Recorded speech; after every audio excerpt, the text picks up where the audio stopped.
नमस्कार मंडळी, घरोघरी मातीच्या चुली या मालिकेच्या आजच्या पुढील भागात असं दाखवलं, संध्याकाळच्या वेळी दारावर कोणीतरी आलेलं असतं तेव्हा जानकी बाहेर येते आणि बघते तर लेटर आणि एक गुलाबाचं फूल असतं आणि त्यावर लिहिलेलं असतं, आज तू खूप सुंदर दिसत होतीस आणि खूप मज्जा केलीस ना आज, असं लेटरमध्ये लिहिलेलं असतं आणि तो लेटर मकरनने लिहिलेला असतो।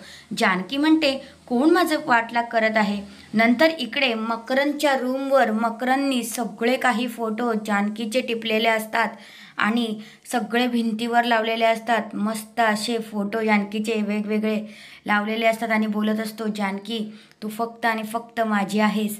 आणि नंतर इकडे आता रणदिवेंच्या घरामध्ये इकडे पोलीस आलेले असतात ऋषिकेशला पकडून न्यायला, कारण ऋषिकेशने सयाजीरावांच्या माणसाला मारलेलं असतं, रक्तबंबाळ होईपर्यंत मारलेलं असतं, म्हणून त्यांनी कंप्लेंट केलेली असते, म्हणून ऋषिकेशला पोलीस पकडायला आलेले असतात। तेव्हा सारंग म्हणतो, माझ्या दादानी काय केलं नाही, नका माझ्या दादाला पकडू, असा विनवण्या करत असतो। आणि नंतर मग पोलीस ऋषिकेशला घेऊन तिथून निघून जातात।